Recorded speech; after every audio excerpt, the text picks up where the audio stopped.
Okay, good evening. I'd like to call to order the Planning and Economic Development Committee meeting for April 19th.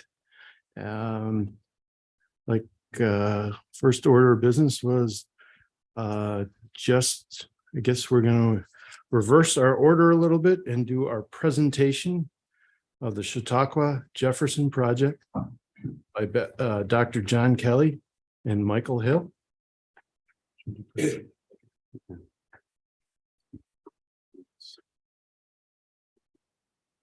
Okay, are we all set to roll? I think we One are. second, Dr. Kelly, if you would. Okay, just Real let me quick. know when to put up the presentation. Certainly. PJ Wendell, Chautauqua County Executive. What you're seeing right now is an opportunity of a presentation by Dr. John Kelly and Michael Hill, president of Chautauqua Institution. Dr. Kelly is with the Jefferson Project. What we have is a resolution before Audit and Control Committee tomorrow requesting $1 million to fund the Jefferson Project for this year's activities in Chautauqua Lake. Critical up to this point, there's been a $4 million investment from Chautauqua Institution. The county's been at about $250,000. So the critical nature, and I cannot begin to do justice what John Kelly is going to present to you this evening. The same presentation is recorded. It will be on Audit and Control tomorrow. So without any further ado, I will turn it over to John Kelly and Michael Hill. Take it away. Okay.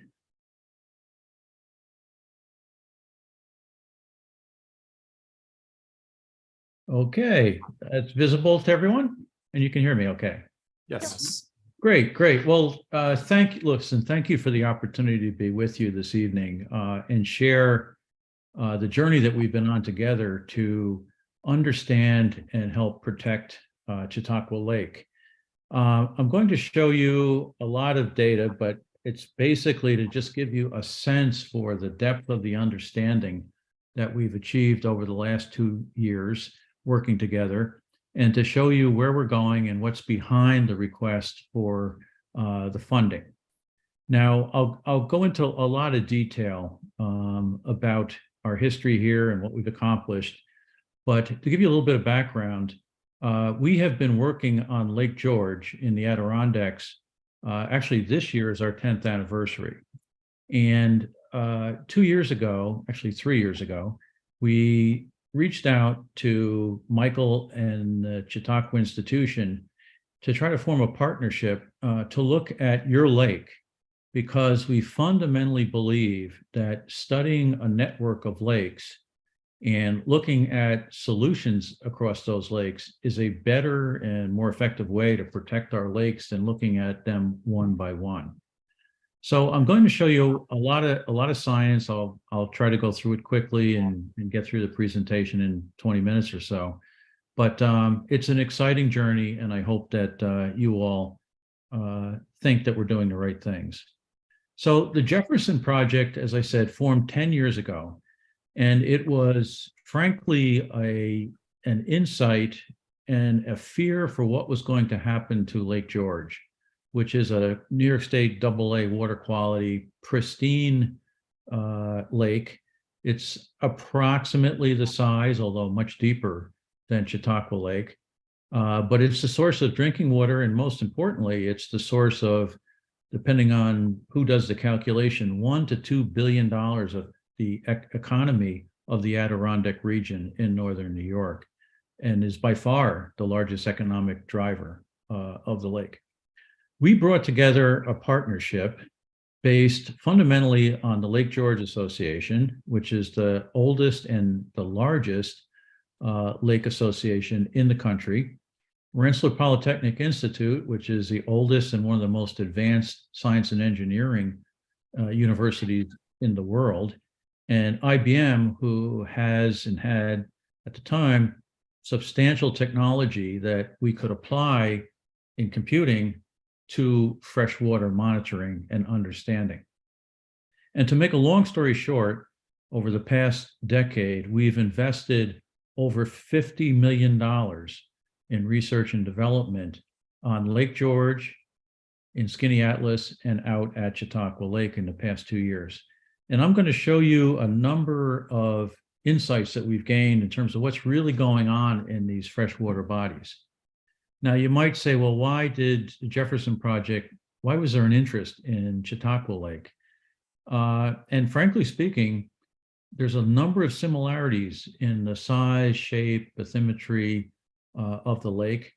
And it was the view of those on Lake George that some of the threats that Chautauqua Lake has experienced are frankly the future threats for Lake George. And so we decided to take our technology, which we had developed in the first 7 or 8 years, and bring them out to Chautauqua Lake. And I'm going to show you data from very advanced sensor networks, very advanced physics and chemistry, very advanced monitoring techniques. And I think the thing I will tell you is that on Lake George, because I won't talk more about that very much, this project has informed deeply all of the solutions that we have applied to Lake George to protect its waters.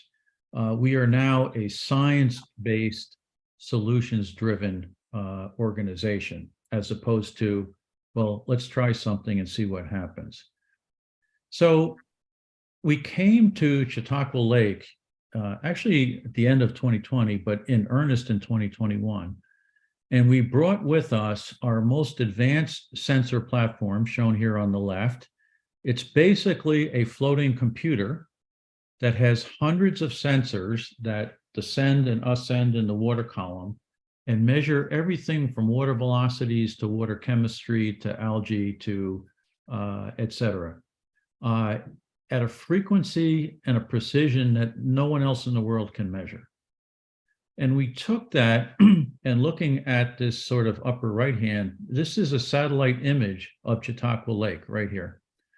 And as you can see, the North Basin and South Basin are dramatically different. The South Basin is loaded with algae and green organic matter. And actually the northern portion, while it looks great relative to this, if I was to show you a picture of Lake George in comparison, it would be pristine compared to this northern basin. So there were a lot of questions around what's going on in this lake, in the South Basin, the North Basin, questions about, do these basins mix past the narrow portion and the neck of the lake? A great deal of data was collected with these, what we call vertical profilers. We developed computer models for actually what's going on in the lake. We measured things like dissolved oxygen, and we did an extensive physical sampling of the water. As we moved into and I'll show you a lot of that data in a minute. As we move into 2022, we had spent the year enhancing that data, but also designing and building stream monitors, because it's very clear that what goes on in the lake is to a large extent a byproduct of the watershed and what enters the lake. And the way I like to think about it is the lake itself is sort of a storage battery for everything that gets poured into it. And so we have developed and designed 6 monitors, which are now ready to deploy in the streams. So we can tell what is going into that lake and what is going out of it. So, a tremendous step forward as we get now, hopefully in 2023, with the request to deploy some of those monitors. Now, the biggest problem we're facing in Chautauqua Lake and many lakes around the country is the explosive growth of something called harmful algal blooms. Up until 2 years ago, we had never seen one in Lake George. And we, over the past 2 years now, have seen 3 or 4 of them, which is a scary thought for a lake that, again, is reservoir quality water. Now, up until the work we've done, and much of what you've probably read says, well, this is a very easy thing. If you dump enough nutrients in the lake and it's warm enough and sunny enough, on the surface, you're going to get explosive growth of algae. And that's basically what's going on. So, whether it's skimming the algae off the top or putting something in to kill the surface algae, that should do it. And of course, it doesn't do it. And I'll show you in a minute that this simple model is not at all what's going on in these lakes. In fact, what's going on in these harmful algal blooms or HABs is a very complicated system of systems. If you look at a cross section of a lake, there's runoff, there's wind coupling with the water, there's internal water currents, which are very, very important. There's energy coming in at certain seasons, and then there's a whole biological cycle that's going on in these lakes. And I'm going to show you in this presentation what are the species that are driving these HABs in this lake. And furthermore, you'll see that all of these things are coupled. So it's not as simple as stop the fertilizer, calm day, lots of sun, warm water, global warming, and we have more HABs. It's not at all that simple. So let me give you a couple examples of what we learned. This is a picture of the South Basin of Chautauqua Lake, and that's our floating computer sensor looking at the water column. And what you can see here on the bottom right, this green thing, is a set of measurements over several weeks on Chautauqua Lake. And the top of the chart is the surface of the water. The bottom of the chart is the lake bed. And this is time in days across the x-axis. And the first thing and what we're measuring here is blue-green algae, the stuff that causes HABs. And the first thing you can see is that this algae, or what I'll call cyanobacteria, exists through the entire water column most of the time. It's not just a surface phenomenon. But certain things will disturb that water column and cause it to come to the surface.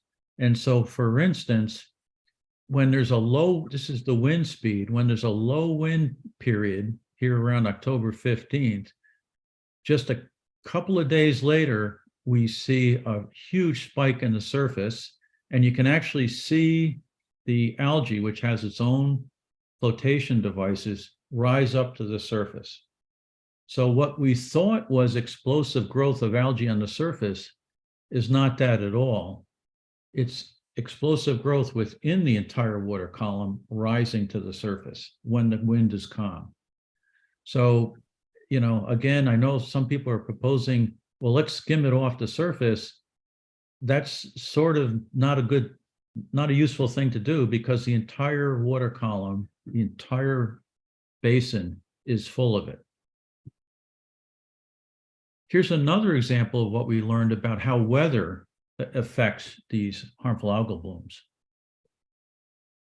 Last year, there was a tremendous rain that occurred, and that storm caused, as many of you might remember who live by the lake, a tremendous rise of 1.5 feet in the water. We could see that happen with that rainstorm. We could see what's called turbidity, or the organic matter in the lake, rise dramatically, not just on the surface, but through the whole column. And sure enough, days later, the cycle of the growth of this cyanobacteria, we could see the trigger of these red stars, which is the reported HABs by New York State. So the second point here is weather, particularly extreme weather, causes an explosion in these harmful algal blooms.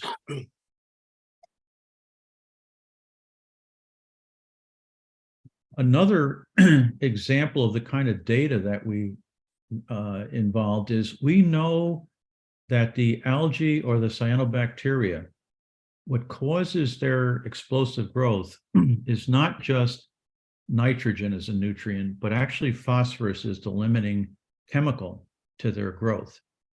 And what we found in our studies, again, this is a cross-section of the lake from the surface to the bottom. And what we found was that there's extensive phosphorus bound with oxygen along the lake bed. And under certain conditions, the phosphorus decouples from the oxygen, and all of a sudden the phosphorus is available for these algae to grow. And so at the bottom of the lake, there's an environment where if there's certain turbulence or certain change in the dissolved oxygen, we can cause a dramatic growth in these harmful algal blooms. And I won't, spend too much of your time on the bottom, but we can actually see it being different at the top of the lake versus the bottom. We can also use this vertical profiler, this floating computer. We can have sensors go very, very close to the bottom of the lake. And again, I won't bore you with the details, but as we look along the bottom of the lake versus time, we can see these what look like yellow flames. That is actually an increase in the conductivity of the water there due to this dissociation of phosphorus and oxygen.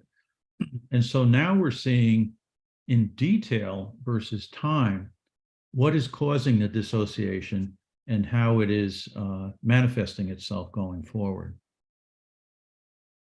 Now, another fallacy that we discovered was everyone sort of assumes, well, it's a lake, it doesn't move much. And in fact, when you look, if you remember that image I showed you, it looked like the North Basin and the South Basin are separate lakes.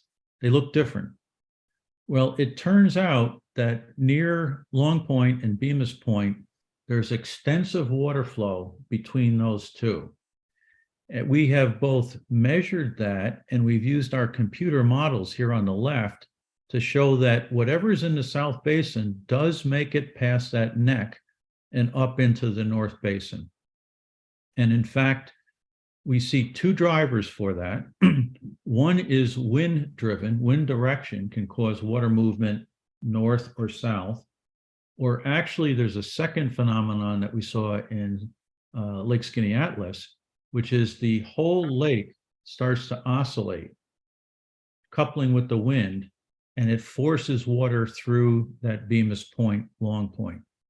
This has profound implications because it says that possibly the North Basin could come to look like the South Basin if this water exchange continues and if we don't do something about the South Basin.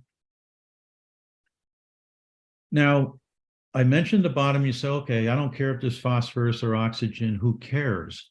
Well, we care a lot because this is some computer modeling of what is going on at this Bemis Point intersection. As I showed you, the water is moving quickly through that point. And what we have done here is we have used our computers to figure out what is the friction or drag of that water movement on the lake bed at Bemis Point. And as we modeled that in real time based on real weather, we saw these spikes in friction or churn of the bottom of the lake at Bemis Point. And sure enough, within a cycle time of the growth of HABs, these red lines are observed harmful algal blooms. Then it quiets down. There's not a lot of drag or friction. Then we have another event out here in later in August. And sure enough, a couple of days later, we see more HABs. So we're seeing the chemistry, we're seeing the physics, we're seeing the water movement. It's not as simple as a warm day, algae grows on the top, let's sort of skim it off and we'll be okay. It's fundamental to what's going on in the water body, including the bottom of the lake. Now, I want to show you some recent data we collected at the end of last year. So, okay, I keep using the word algae and cyanobacteria sort of interchangeably. No one has ever studied exactly what the algae or cyanobacteria is that's causing this problem in Chautauqua Lake.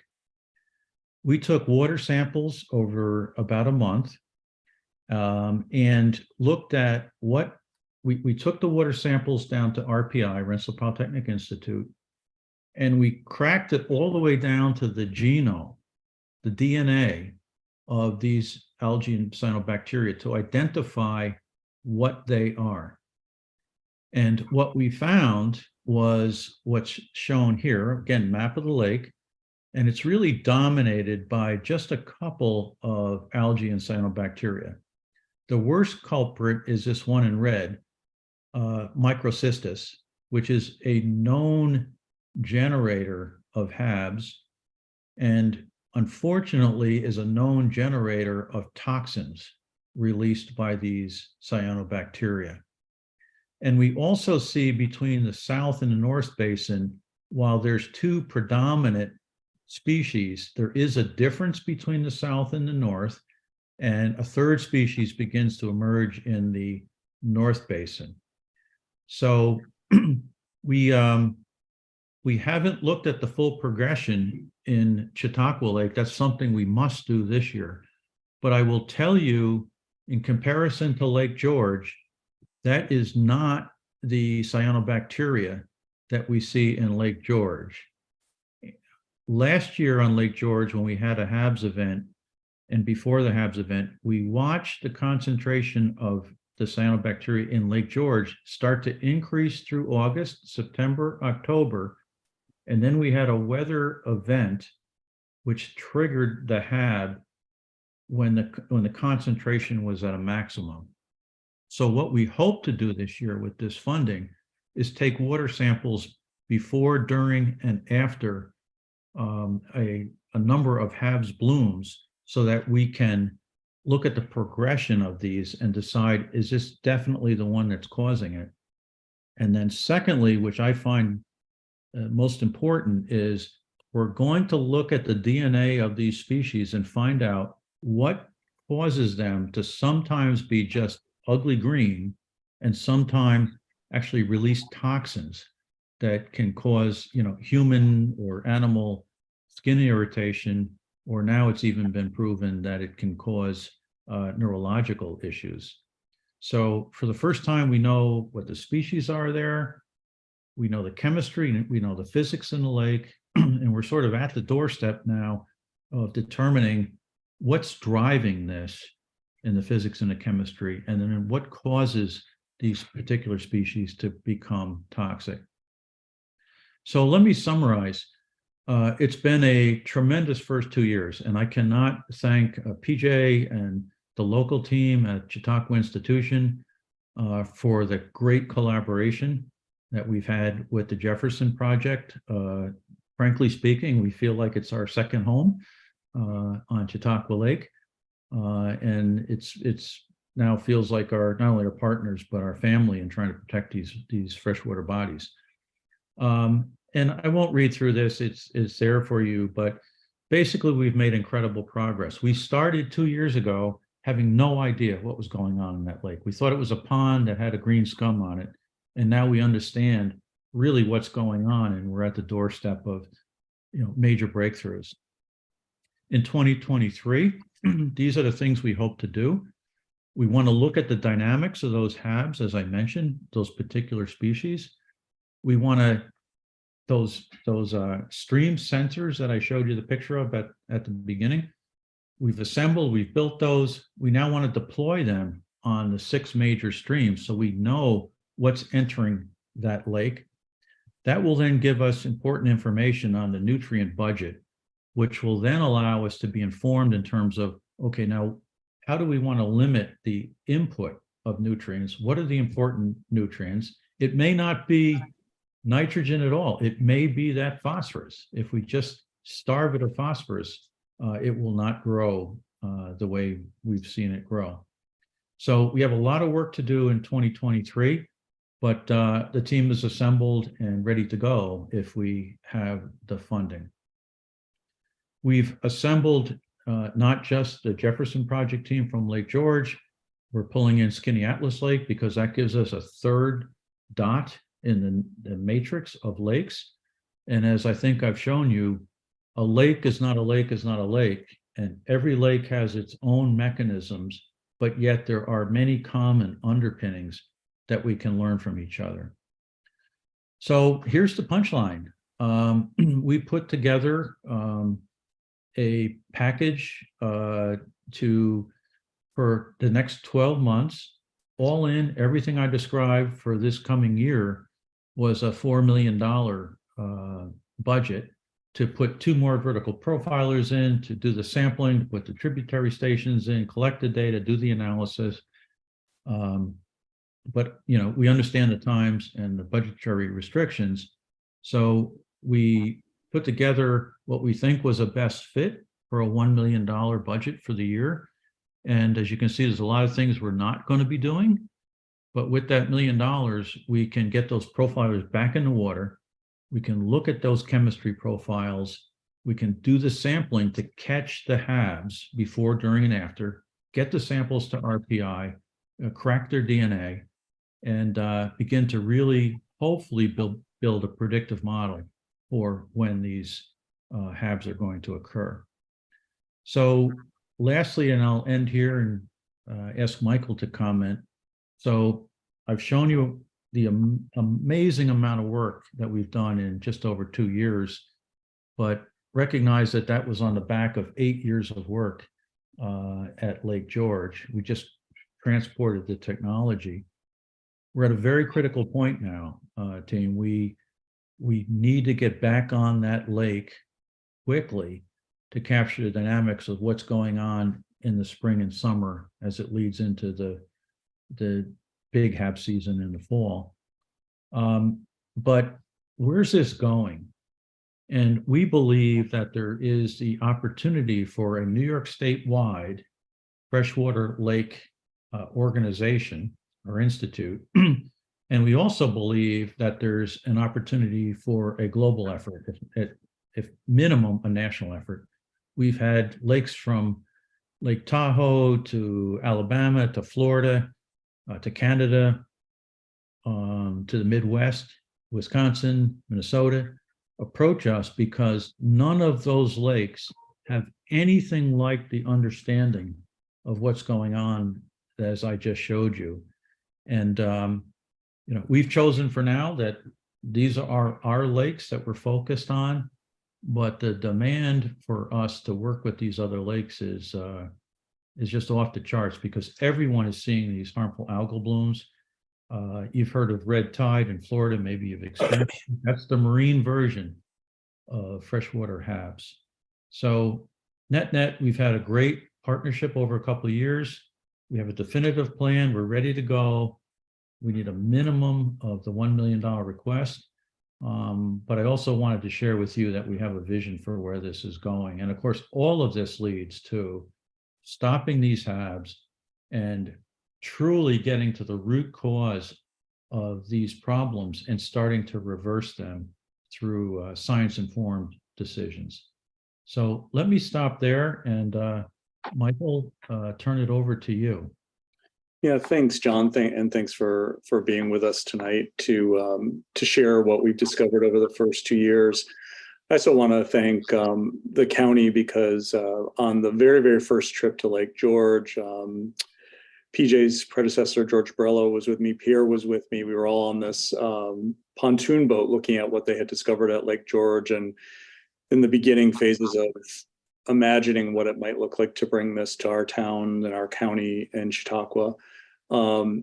As PJ noted, the institution's been really proud and pleased to be an early contributing partner, about $4 million in from the institution, and to just be really transparent about why we're turning to the county so heavily right now. We've included in our overall multi-year fundraising plans a goal of trying to raise enough money to complete the entire Smart Lake project, to put sensors in the watershed. We've been working really constructively with the other science groups that are here and talking about sharing data. We've been pleased to be the host site for lake research conferences over the past 3 years, where Bowling Green and Fredonia and others have shared what they've discovered. And so there's really strong coalition building. We just need some time to catch up at the institution, to be perfectly honest. We've forwarded that first $4 million out of our reserves, and like everyone else, COVID really kind of beat us up over the past several years, and the rest needs to come out of private fundraising that we're doing, and we're actively doing that. But we're not far enough ahead to fund this by ourselves. And as PJ and Pierre and I have talked about, we also don't want to fund it by ourselves. We want this to be a partnership that grows together. So grateful for your consideration of this year's request. You have our commitment at the institution to keep raising money to build this out in out years. And one of the things that is not in John's presentation, but that he knows I'm going to share, is part of the work that we've been doing in partnership with the Jefferson Project is the prospect of putting a research center on the grounds at the institution that we would be seeking to raise funds for, that would unite all of our county efforts and this effort with Jefferson Project, and really make Chautauqua County be seen as an epicenter, a place where researchers and government officials and others who care about this issue worldwide come. And so we think there's not only a significant play to help us fix our lake, which I know we all care so deeply about because it's such a lifeblood for our tourism industry, but there's a bigger economic development play here that I think is a once in a generation play. And it's something we're actively working on as part of this effort as well. So I know John and I are both happy to answer any questions you have, but I just want to thank all of you and county leadership for being partners and for considering what I think is a really pivotal year for us. And you have our commitment, the institution, to keep doing our part as we build out both the long and the short term of this. Anybody have any questions? I don't see any. Want to thank both of you for the great presentation. It was very informative, and look forward to the next process. Thank you very much. Thank you. Thank you, Michael. Thank you. Thanks for the opportunity. Our pleasure. If I could, one of the things just to expound on it, as Michael had said, 2 years ago, this started, and our issues, were in the paper, on the news, on television. The Jefferson Project chose to come because we have created that collaboration, the unity of effort that I've used many, many times, and that's what we're continuing. But the goal was the potential for this, a global freshwater institute, a potential for Chautauqua County to be the linchpin, the key, the epicenter of scientific research. More so, the other economic advantages that come along with this, with scientists and conferences and so much. So this is, in essence, been the pot of gold we've been talking about for the last 2 years. Why we've been concerned with Jefferson, why we've been supporting it. When the other piece of this, we've, and it relates tremendously. We spent time with Senator Schumer and Senator Gillibrand, Congressman Langworthy. And one of the pieces we're working is, said I spoke about this, in 2018, we were designated as a aquatic ecosystem restoration project.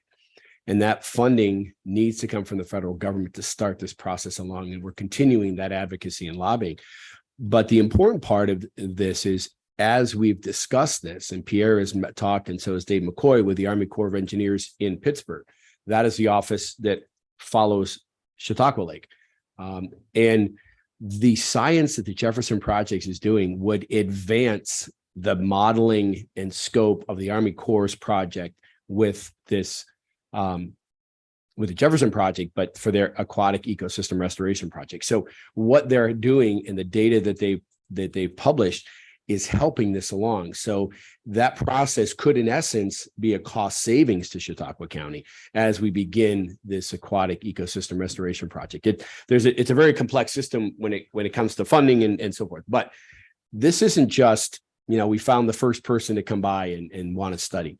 But this is truly the science that's out there, and multiple partnerships. We've got our watershed, we've got our lake association, we've got our lake partnership. We have so many people that are involved in this. That's what we're focused on. That's for a bit of trivia, I found it this weekend, 16.99 miles long.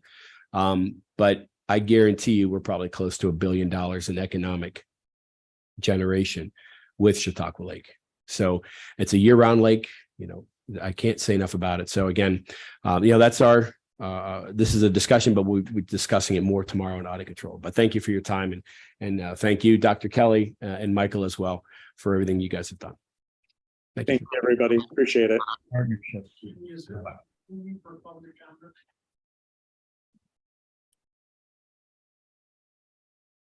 You're going to start the meeting now. Yes, we're going to start the meeting and there is a public comment. So this is just. Yeah. So we'll approve the first order of business is the approval of the minutes from March 15th, 23. So moved. Second. All signify by saying aye. Aye. Aye. Ayes have it. Now we have a privilege of the floor. Anybody can privilege of the floor. Is that based on anything, sir, or is it based on the subject matter you just taught? Yes, based on the agenda of the meeting. Okay, You have. you mentioned George Barilla. A few years ago, I asked some questions. There was a committee for the lake. And I asked them if they were aware of any statistical information about how many leach beds were actually leaking in the lake. They couldn't answer that. I asked them if there was a situation where they were aware of if there was any more raw sewage going into the lake. They couldn't answer that. I asked him what concerning the conditions of waterways going into the lake as part of what they were contributing. They couldn't answer that. And now from what I'm hearing, you have bacteria that has been growing here and you're not sure what's causing the growth, whether it's phosphorus or not. So where are we after you have this, all these people coming in, putting up buoys in the lake, and you still don't know, you're looking for DNA compatibility with pollutants that are going into the lake. You haven't answered that question. Now, I got a few other issues that need to be examined. Now, 20 years ago, we had carp that died all over the lake. And prior to that, my grandfather used to tell me you should be able to drink water out of this lake. So we have a history of pollution here from raw feces to other contaminants. Now, on top of this, you have a slowdown of the water gets entering and leaving the lake. So how do you know this bacteria isn't being affected by the stagnation of the lake and the warming by the sun on a hot summer day, a temperature that could cause the propagation of this bacteria because the lake isn't flowing from north to south in the manner that it was, in the manner that it should be. So the physical issues of the lake need to be examined before you even try to get a basis for factual information on what kind of chemicals are affecting the bacteria in the lake. I.e., that means you got to dredge the lake. You have to make sure there's water flowing, and you got to try to stop the pollutants from two sewage treatment plants going into the lake. Also, you have spraying. Now, nobody knows what spraying chemically does to the bacteria from what I've gotten from this meeting. And you got people spraying alternately in different parts of the lake. You got spray maybe going to a different temperature of the lake that could affect the bacteria growth or even the propagation of bacteria. Have you studied that? No. Let's get down to the basics here. Dredge the lake, get it free flowing, remove the beaver dam, and you start getting some fresh water flow. So you can get a basis for an experimentation. So you can get proper forensic evidence, not forensic, but proper scientific evidence to have a basis to go by. Because if you have all these factors that haven't been addressed, how do you know what's caused? You're never going to know. As you stated today, you're starting to get with the DNA. That's going to take another year or two. You're going to see the same algae blooms, the same conditions. And this is just nothing but wasting money and nothing's happening here. So Gotta stop you there and you gotta wrap it up. okay, so physically, I think the best thing to do is dredge the lake, get rid of the beaver dam in the outlet, get some free flowing water, and then you can get a basis for information. Thank you. Anybody else?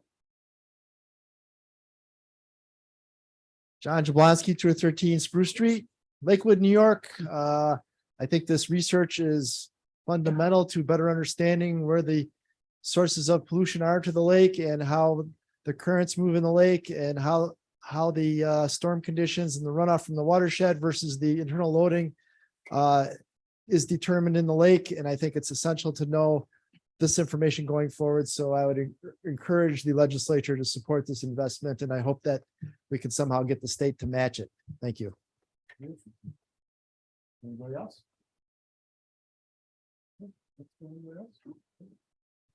Okay, so we'll go to our first proposed resolution. Confirm the appointment of the Chautauqua County Food Policy Council. Rebecca, you're up. Hello, everyone. Rebecca Worster, Planning Coordinator for the Department of Planning and Development. The appointment tonight is someone that I think will really benefit our Food Policy Council. Bethany works for the Chautauqua Watershed Conservancy, and she has a background in food waste. So we think she'll be a really great fit to the Food Policy Council, and excited to have her on board. Great. Any questions? All in favor, signify by saying aye. Aye. Ayes have it. Thank you. Are you next up? Please? Okay, our second is the proposed resolution, accept the grant funding from New York State Department of State for phase 3 of the Northern Chautauqua Local Waterfront Revitalization Program and amend the capital budget fund. So this resolution is to accept those grant funding dollars from Department of State and amend the budget. But I wanted to talk a little bit briefly and give you a background on this project before I go into the details on the budget. So this project really has had a history dating back to the 1990s with the intentions of developing and adopting the Northern Chautauqua County Local Waterfront Revitalization Plan. And what that plan included was a regional plan with the 10 municipalities that are located along Lake Erie. So fast forward to 2014, funding became available through the Department of State to carry out this regional plan approach. And the county applied and was successful for that application and conducted phase 1 of this regional plan. Fast forward to 2016, and it wasn't officially adopted yet. It wasn't right to that level. So they needed additional funding to move that forward, and received grant funding again through the Department of State to take it to phase 2 to get the plan adopted. Well, through that process, in 2018, a draft plan was completed and was sent to New York State Department of State, and unfortunately sat in review for just about 2 years. And then COVID happens. And then the state came back and told us that their program changed and that all 10 municipalities had to conduct their individual plans. So it's been a frustrating kind of experience throughout.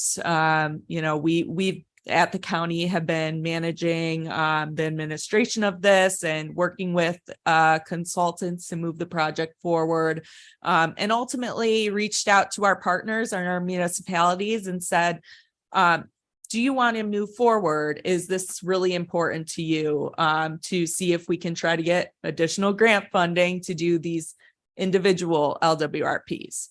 And all of our municipalities have come back and said, yes, this is important. And there are a lot of benefits to adopting a local waterfront revitalization plan. Chautauqua Lake has a regional plan. They were lucky to be grandfathered into that adopting of one regional plan. But some of those benefits include completing the LWRP, but you also have opportunities for projects within your plan to receive grant funding. You establish long-term state local partnerships and receive planning and technical assistance and advice. You really identify a clear consensus and direction for the future of your waterfront and your communities. You identify projects, you identify developable areas, but areas that you also want to preserve. You identify environmental projects, public projects, development projects. It's really that guiding source for your waterfront community. So it is a huge benefit to have a adopted LWRP. So ultimately, our municipality said, yes, please. Could we continue on? And last year we were successful in getting the grant funding. So today's resolution is to accept that. The funding is for $193,500. And the total project cost is $258,000. The state requires a 25% match. So that match includes, we had funding from the 2016 budget remaining of $28,988 in the county's previous share. So we would utilize that. The LEMC, which Dave is here tonight to speak on behalf, it has graciously kind of moved forward with granting us $10,000 towards that match. Northern Chautauqua Community Foundation has granted us funding of $12,500, and the Chadwick Bay Association or group has granted us $13,12 for that match. So we were able to obtain that 25%, which is $64,500. Now, if you look in the resolution, I have to thank Kathleen for her help on this because it was definitely tricky with the past grants. But she's done a nice job to basically account for the past project and then taking this new budget and reflecting that in our current budget. So ultimately, I think it's really important to move this forward and definitely offers some major benefits for the future of our Lake Erie communities. I want to thank you because I know on your previous life, you kind of picked this project back up after years of kind of laying dormant. And then in your new position, you've pushed it along. So I want to appreciate all your efforts for pushing this through, and you should be congratulated that this project's actually going to happen. So congratulations on all your hard work. Any questions? All in favor signify by saying aye. Aye. Ayes have it. Thank you. Very much. Okay, we're on to our third.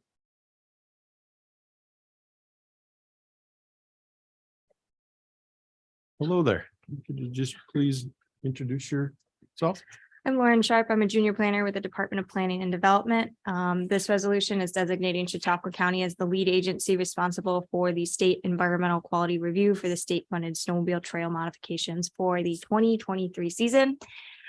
In the resolution, it lists 17 trails were up for GPS updates. They're required to be updated at a minimum of every 3 years. Of those 17 trails, 6 will require a seeker, with 3 of them, two of them crossing multiple municipalities. Because the county is the local sponsor for this program, we are the best fit to be the lead agency for this. Great. Interesting. Any questions? Anybody? All in favor signify by saying aye. Aye. Ayes have it. Thank you. All right, next one. Number 4, authorizing the public hearing regarding the 8-year review of Chautauqua County Agricultural District 7. Ag District 7 was up for review this year. We're required to review the ag districts every 8 years. This district encompasses Clymer, French Creek, Harmony, Mina, North Harmony, and Sherman. We accepted public comments the month of March, so March 1st through the 31st. The Agricultural and Farmland Protection Board reviewed those comments. They had 4 landowner requests for 10 parcels to be added to the district. This resolution is going to set the public hearing for the June legislative meeting for the public to make any comments on those additions and the Ag Board's recommendation to continue the Ag District. Okay. Not to throw a curveball at you, but do we just have 2 ag districts now? We have four. Four. So we review one every other year. Okay. So this is the Sherman Clymer kind of corner. We also have Ag District 1, which is the Lake Erie Great Belt. So it's from Ripley to Hanover. Ag District 8 is the Chautauqua Lake. So it has Chautauqua, Stockton, all the way down the lake out the corner of Carroll. And then we have Ag District, I believe it's 11, which is the Charlotte Cherry Creek pod. Okay. Did we coordinate? Did we merge? one of Yes. those? Yeah. 2 years ago, we went through a consolidation. We went down from, I believe, 11 districts down to 4. Okay. And that was down from the original 13.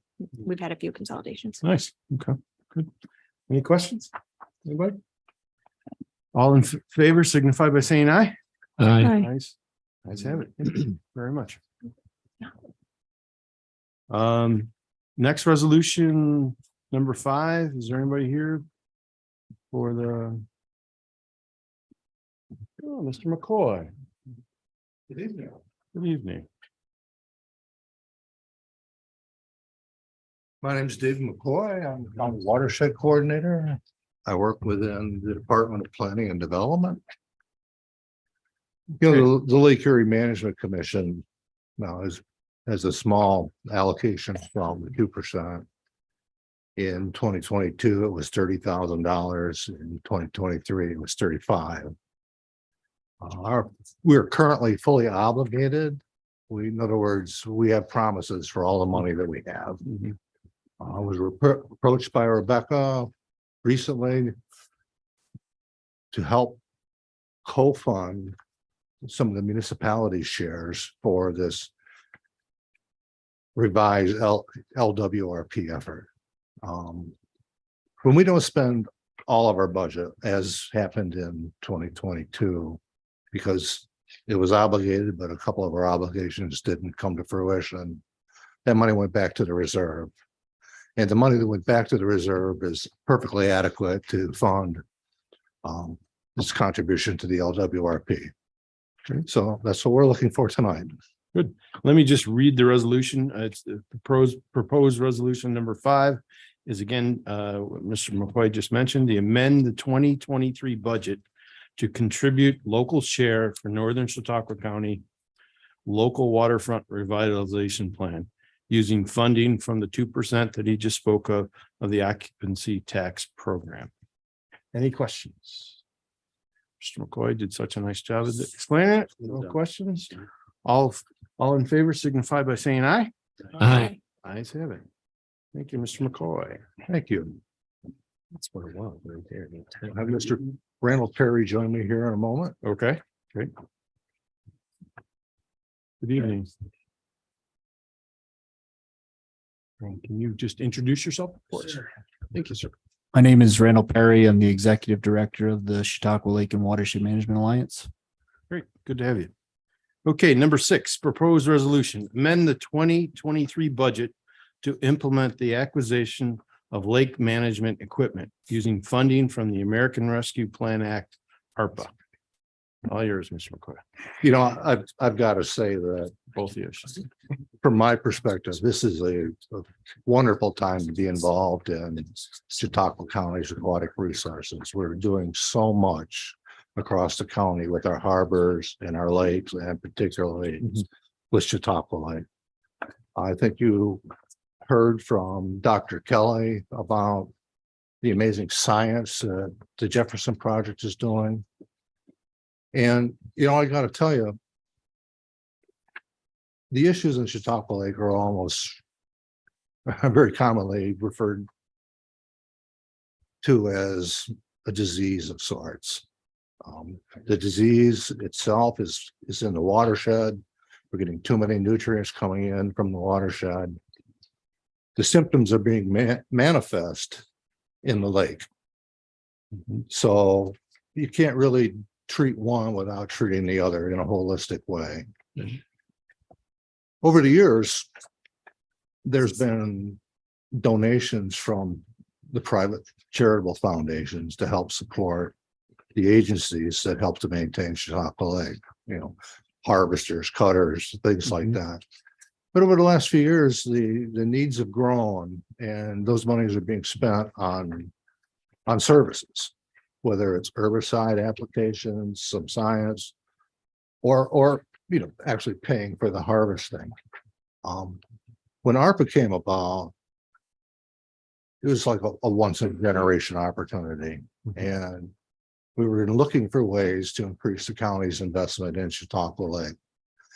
Rather than invest in short-term services like harvesting or herbicides that probably last a season, if that, we would prefer to invest in durable equipment that'll give a useful service for 10 years or more. So, our proposal is to buy some much needed equipment for Chautauqua Lake, use the ARPA funds to help fund it. The county will own the equipment and license it as we have with other pieces of equipment. We have skimmers that are licensed. We have mowing tractors that are licensed. Seems to be working out pretty well. So that's our request. Okay. Good. Okay, any questions, anybody? Yeah, Mr. Chairman. So Dave, you've been here a couple of times and you've asked for some additional equipment and stuff. Is this the same equipment that we're talking about, or is this a different? You're asking us for more money for more equipment? A little of both. Okay. A little of both. These things like, let's say a harvester, okay. There are harvesters on a lake that have been in service since 1980. I don't know how long you drive your car, but it comes a point in time where you might want to think about getting something that's a little better and a little more dependable. And that's much the case here. Okay. And what happens to, like, so we buy another new harvester. Do we retire one? So we only have a fleet of like 10 or 15, or we try to keep them all limping along, or how's that work? And do what we need to do. If something is beyond its useful life, it can be auctioned or sold, or simply parted out, which sometimes that happens. A few years ago, one had the misfortune of sinking. That's pretty much the end of it for that machine. So suffice to say, things happen that we don't always anticipate, but we have a long-standing program on Chautauqua Lake. It's very well developed, and we have a broad group of stakeholders to try to improve Chautauqua Lake to the best we can. And as I started out the conversation tonight, says it's really exciting to be here doing what I do and what we do in the county to help improve Chautauqua Lake. It's a rare opportunity to have these ARPA funds. We're working continuously to drive people together to cooperate more and get more for the limited resources that we have. And I think that's being recognized by our stakeholders. So fortunately, not everybody looks at the bottom of the lake when they look at Chautauqua Lake like the Jefferson Project does. We kind of look at the top and we draw our conclusions about the health by looking at the top. And, it's still a great body of water. It's still a source of drinking water. The outflow from that goes down to the outlet, and there are species living in the outlet like the soft-shell turtle that require very high water quality even to survive. So it's easy to complain, but the truth is we're not doing that bad. And in many ways, we're way ahead of the curve. Way ahead of the curve. With the projects we've done in the watershed, we've delivered over 100 of those to the 2% program in the last 9 years. That's pretty impressive. We help to fund our agencies, not just on Chautauqua, but on Bear Lake, Casadega Lake, Lake Erie. So we're doing a lot. In many ways, we're way ahead of what other counties and lakes are. So we look at this as a once in a lifetime opportunity to do this sort of thing, and very hopeful that you'll support it. Great. Do you have anything, Nate? No, thank you for giving me the opportunity to be here. And, we're proud to call the county one of our many members representing Chautauqua Lake. So we're happy to assist in this process, and thank you for your consideration. Okay. Mr. Chairman, could either of you or one of you just a very short, brief explanation, description of the equipment? I've seen pictures of it and such. Just a brief description what it is. I'm sorry, I have trouble hearing you. I did see a slide presentation a few days ago. Some of the equipment that you tend to purchase, just briefly explain what that would be with these funds. What exactly we do plan to purchase? Yes, please. Okay. At this point, we plan to get a harvester, which is a 5-ton capacity piece of equipment, and a transport, which is going to be a big one. It would be a 15-ton capacity. Transports are great because they move along the water quite fast compared to a harvester. You can offload several harvesters onto a transport and get those weeds out. And as you may recall, we have invested in a new conveyor that we're going to have down in Celeron that will give them another offloading point that's going to make all of the operations on Chautauqua Lake more efficient. We also want to try to get a boat for the Jefferson Project and the Alliance to share. I can see, you can probably see from Kelly's presentation, the amount of time they spend on the water. Currently, they rent something or borrow something. The Alliance, they are on the lake more often than what most people think. They currently have an inflatable. It's about the size of this desk. Those of you who are my age probably remember the old Tidy Bowl commercials. I call that their Tidy Bowl boat because it's so small. But they're out there in the wind and the waves. It's not safe, and they're carrying equipment. So it'd be a much better situation to have them better equipped. Excuse me if I may add, without seeing the details, and I did see that slide, the equipment and the cost of related to those different pieces of equipment. I personally feel it would have helped me in this decision-making process if we could have seen that this evening. Also, the other important question for me is all the organizations within the lake, the stakeholders, they're aware of this equipment and everybody's buying in together, correct? On the mission and the scope of doing the surface treatment, because it's a lot of money. I just want to make sure I see there's some other lake individuals present here tonight that are involved with the associations and group stakeholders of the lake. And I've asked this question to you before, Dave, as well, to make sure that there's buy-in and commitment working together. That's important to me because there's so many different organizations in the lake and everybody's pulling from different directions. Our licensing agreement, I think really works well for the county because number one, we own the equipment and it's not like we're giving things away to the lake organizations. They've been donated equipment in the past and obviously they like that arrangement, but that's just not what the county's about.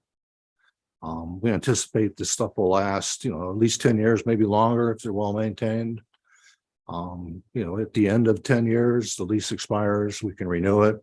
We have options, we can sell it, there's other things we can do.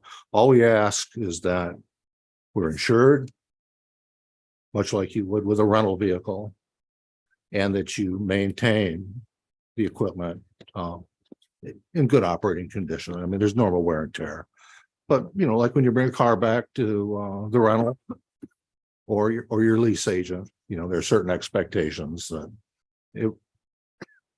they could resell it, be useful for other things. Thank you. Anybody else? All in favor signify by saying aye. Aye. Ayes have it. Thank you. Thank you. Sure. Thank you. Thank you, both of you. Okay, we have two resolutions that were walked in. I think everybody has copies of them.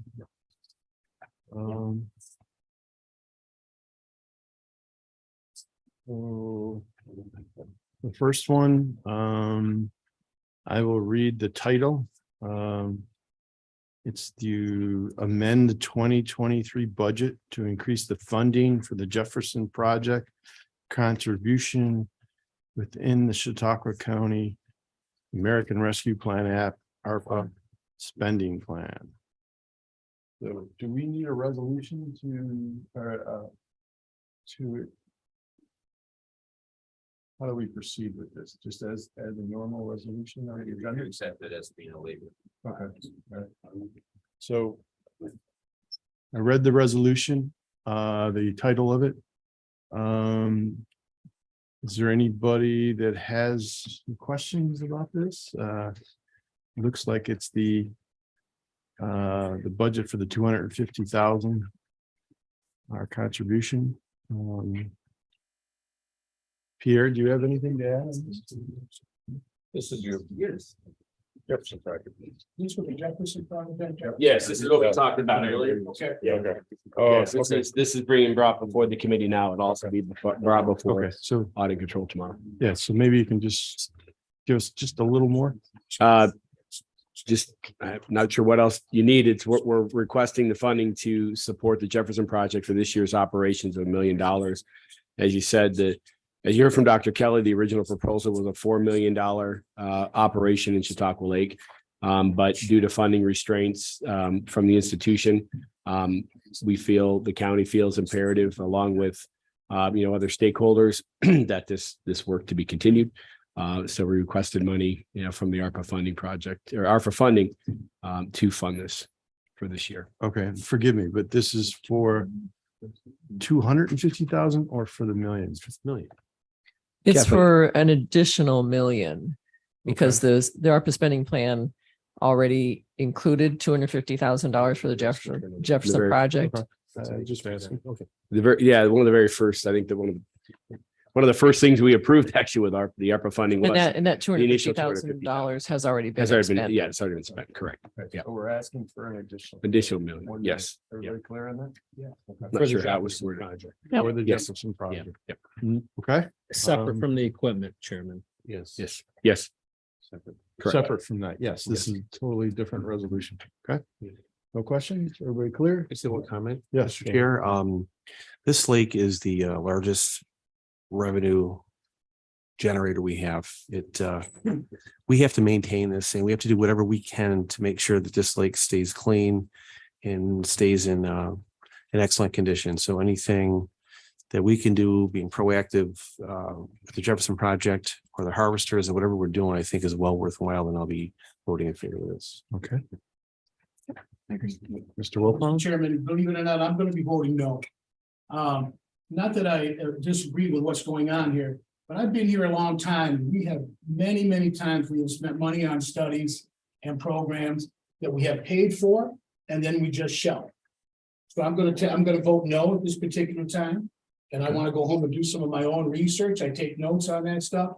But when I come back to the legislative meeting, I'll make my final decision there. Okay.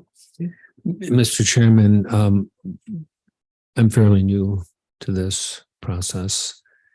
And I have not seen yet to this date in my short tenure, all the different stakeholders, organizations, county funded, state funded, privately funded, Chautauqua institutions, so on and so forth, all sit together in a room as a forum and discuss and agree, could be in a very short period of time, to give support for all these different expenditures. It's just something I would like to see. And there's different groups buy in, there's not buy in. There's a lot going on with the lake. I will be voting yes for this because I'm impressed the presentation that I've encountered and listened to today. But I do appreciate Dave's concerns as well. So thank you. If I could expound on that, there was a meeting with the stakeholders who all are around Chautauqua Lake, our multiple agencies, our towns and municipalities, and also members of the legislature that do represent lake districts. And these groups have all been in support and are moving unilaterally. When I first came to office 3 years ago, as you probably would remember, there was fighting in the papers on the news, as I've said. So these groups have sat down. Mrs. Gustafson was here along with sorry, Marty Proctor, who represents the lake, as well as the 9 elected officials, towns and villages around Chautauqua Lake, Mr. Conroe from the CLA. We also had members from the watershed. We had members from CLP as well. So everyone is working together. They are supporting the efforts that we're doing right now. Okay, thank you. I'll be voting yes. Okay, it's all in favor signify by saying aye. Aye. Nays? Thank you. Thank you. Okay. So we have one more.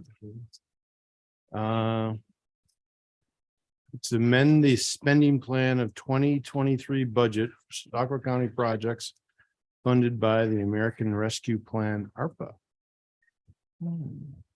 We have somebody to speak about it. Kathleen Dennison, Budget Director for Chautauqua County. I'm also part of the ARPA Advisory Group, and we routinely review the projects that are proposed and or are already included in the ARPA spending plan.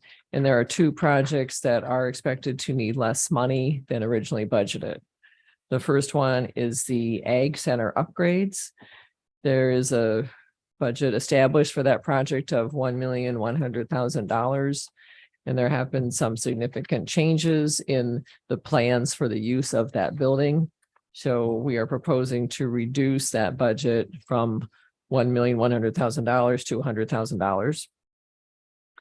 The other project that is coming under budget, it's part of the DPF large equipment budget, but it's specifically for a large snow blower. The budget established for that piece of equipment is $810,000, but we do have a purchase order for the equipment that is almost $200,000 less. We have not received the equipment yet, so that's why I have kind of put off adjusting the budget, but at Mr. Shagnon's request, I did talk to the Department of Public Facilities and was assured that the price will be equal to the purchase order. It's a new piece of equipment. So we've got the purchase order and that's what we're going to pay. So at this time, we are also proposing to reduce that budget with the expectation that the needs will be less than originally expected. Good. Thank you for the explanation. Any questions? All in favor signify by saying aye. Aye. Nays? Ayes have it. Thank you very much. I think that brings us to the end of our agenda. Is there anybody that would like to, does anybody have any other? If not, can I hear a motion to adjourn? So move. Second. By saying aye. Aye. Thank you very much. Very good. Same here.